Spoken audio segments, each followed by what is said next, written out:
Daily. Taste the Daily. தமிழக அரசின் நாட்டுடைமையாக்கப்பட்ட ஓவியம் ஒண்ணு திருவள்ளுவர் படம்.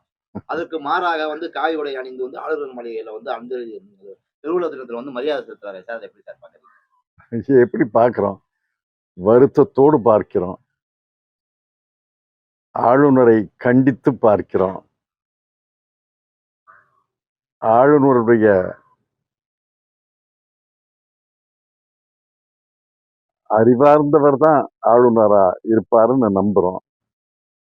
ஆனால் அவர் தமிழ்நாட்டினுடைய வரலாறு, பண்பாடு, திருவள்ளுவருடைய வரலாறு எதையும் தெரியாம தொடர்ந்து இந்த பிழையை செய்து வருகிறார்கள். உச்சநீதிமன்றம் நேற்று தீர்ப்பளித்திருக்கிறது. ஒரு வாரம் காலக்கெடு தந்திருக்கிறார்கள். ஆளுநருக்கும் அரசுக்கும் இருக்கக்கூடிய முரண்பாடுகளை எல்லாம் ஒரு வாரத்துல தீர்க்க வேண்டும், இல்லை என்றால் நாங்களே தீர்ப்போம்ங்கிறாங்க.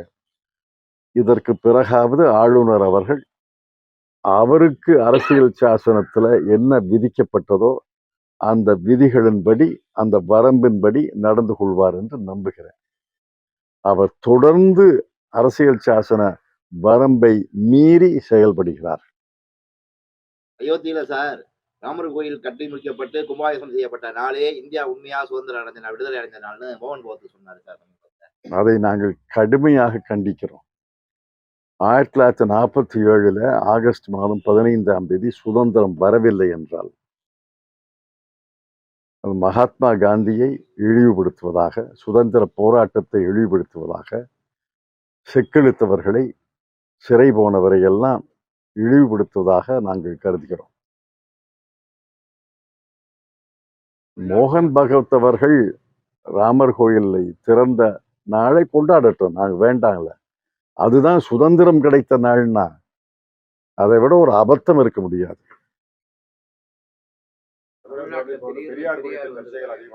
என்னங்க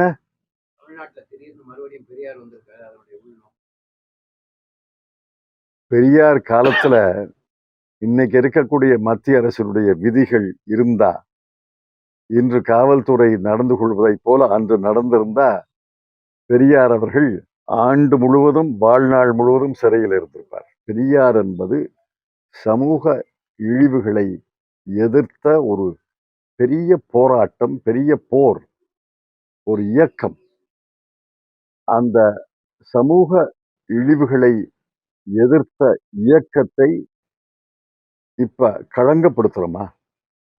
பெரியார் ஒவ்வொரு மனிதனும் பிறக்க வேண்டும், இறக்க வேண்டும். பெரியார் வாழ்ந்து முடிந்து விட்டார். பெரியார் எதை இன்று நினைவுபடுத்துகிறார் என்றால், சமூக இழிவுகளை அவர் எதிர்த்தார், கடுமையாக எதிர்த்தார், மிகப்பெரிய வெற்றியை கண்டார். அந்த பல சமூக இழிவுகள் ஒழிக்கப்பட்டன. இன்னைக்கும் சில சமூக இழிவுகள் இருக்கின்றன. அதை எதிர்ப்பதுதான் பெரியார். பெரியார் மனிதர் இல்லாவிட்டாலும் அது பெரியார் கொள்கை என்பது அந்த சமூக இழிவுகளை எதிர்ப்பது. அதை புரிஞ்சுக்காம பெரியாரையோ என்னமோ சண்டை போடுற மாதிரி நினைச்சுக்கிட்டு இருக்காங்க. இந்த பொங்கல் பண்டிகைக்கு 13, 14, 16 தேதிகளில் மட்டும் 725 கோடி ரூபாய்க்கு தமிழ்நாடு அரசு ஏற்று நடத்தக்கூடிய டாஸ்மாக்ல இருந்து வருமானம் வந்திருக்கு. விழுப்புரமும் கடலூரும் அந்த வருமானத்துக்கு என்னுடைய பங்களிப்பு கிடையாது. விழுப்புரமும் கடலூரும் படிப்பறிவுல பின்தங்கி இருக்கு. ஆனா 2 மாநிலத்துல இருந்து அதிகமான விற்பனையா இருக்குன்னு சொல்றாங்க சார். கூட்டணி கட்சி தலைவரா நீங்க என்ன சார் சொல்றீங்க? என்ன சொல்றது? வருத்தப்படுகிறேன். டாஸ்மாக் வருமானம் கூடி விட்டது என்றால் அது மகிழ்ச்சியா அடைய முடியும், கொண்டாடவா முடியும்? வருத்தப்படுகிறேன், அவ்வளவுதான். 47 கோடி ரூபாய் கடந்த ஆண்டை விட இந்த தரம் கூடுதலா வருமானம் வந்து சொல்றாங்க. அதுக்கு விலை கூடி இருக்குமோ தெரியல எனக்கு. டாஸ்மாக் வருமானத்தை நான் ஒரு பெரும்பகுதி நம்பி ஒரு அரசாங்கம் நடத்துறதா. எல்லா மாநிலங்களும்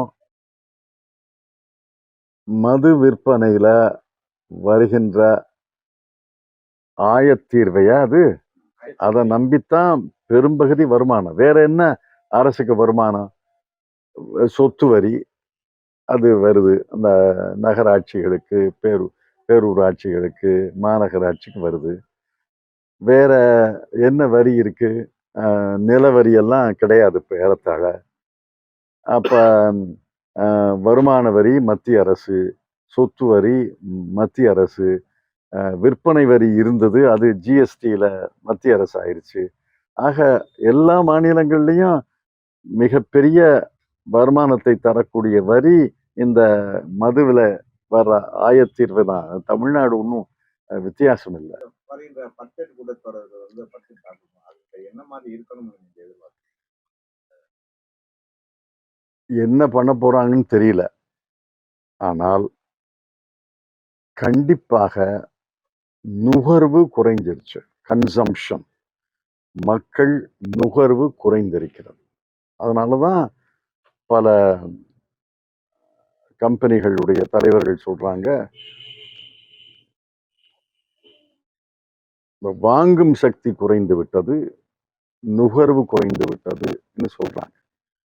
ஆக ஏழை மக்கள், நடுத்தர வர்க்க மக்கள் இந்த நுகர்வு குறைஞ்சது நல்லதல்ல. நாட்டு நுகர்வு கூடணும், அப்பதான் உற்பத்தி கூடும். நுகர்வே இல்லாட்டி எப்படி உற்பத்தி நடக்கும்? ஆக இவர்கள் அதை பத்தி கவலையே படலை இது வரைக்கும். குறிப்பாக ஊரக பகுதிகளில் நுகர்வு ரொம்ப குறைஞ்சிருச்சு, நகர்ப்புறங்கள்லயும் குறைஞ்சிருக்கு.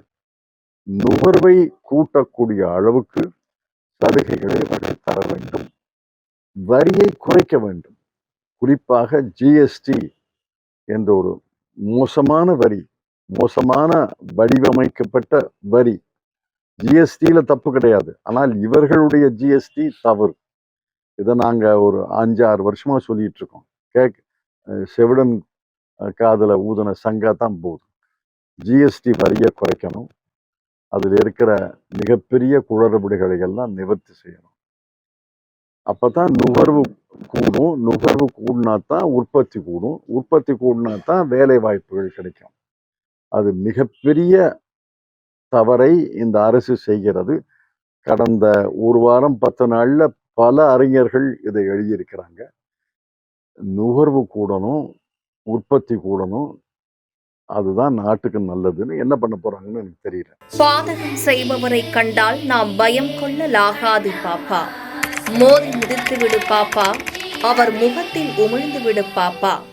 அண்மை செய்திகளை உடனுக்குடன் தெரிந்து கொள்ள இணைந்திருங்கள் எம் நாடு தொலைக்காட்சியுடன்.